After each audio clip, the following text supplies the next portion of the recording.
Hey everyone, Ariel Adams here with theblog2read.com. Please subscribe to A Blog to Read videos on YouTube and like this video if you find it useful. This is a review of the LUM-TEC V3 Phantom.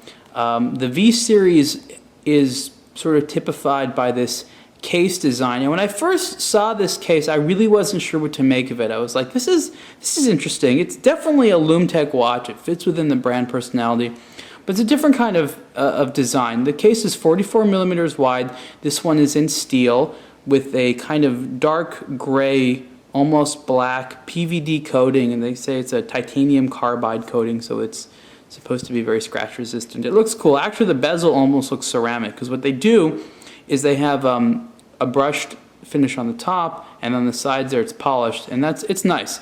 Usually when you have watches that are PVD coated, what they do is the whole thing is the same tone all around, and that kind of sucks, because when you have it's cool to be black or a dark color, but usually when it's naked steel, you get all those polishes. So when they do this type of detailing where you have different polishes but it's also PVD coated, I like that. So what this actually looks like to me is an evolution on the design of something like the Audemars Piguet Royal Oak, where they have that 12-sided case designed by Gerald Genta. This one's been sort of like stretched a little bit, so it's longer, so it's not kind of like a perfectly symmetrical circle.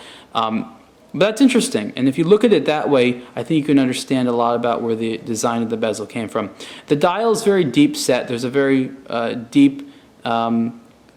richly curved flanging there with the minute indicators on there, and then the dials down there. This is the Phantom version, and this is one of those sort of what they call black on black watches.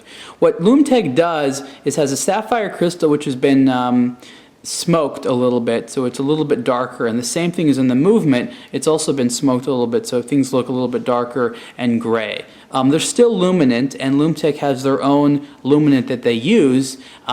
The luminant, when the luminant's dark, it still works. It's not going to be as good as their other luminants. LUM-TEC makes their own lum, and they do a good job. They have really good luminant.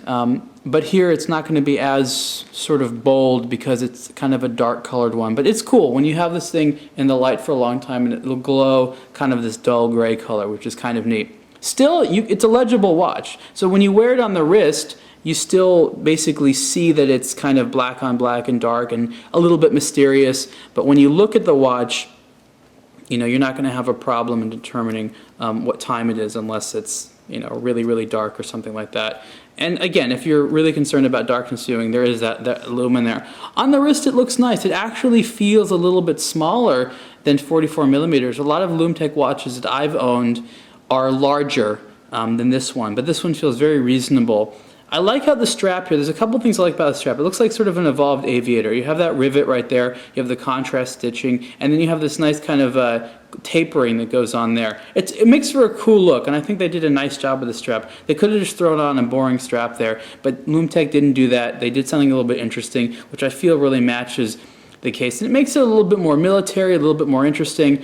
I think they did a good job. Inside the watch is a Swiss at a 28-24 automatic movement. There are not a lot of LUM-TEC watches that have the Swiss ETA movements in there, but this is one of them, which makes it considered a higher end piece. And I think it looks nice. The dial's growing on me. At first I wasn't sure what to make of it. It's very legible, it's very easy to see.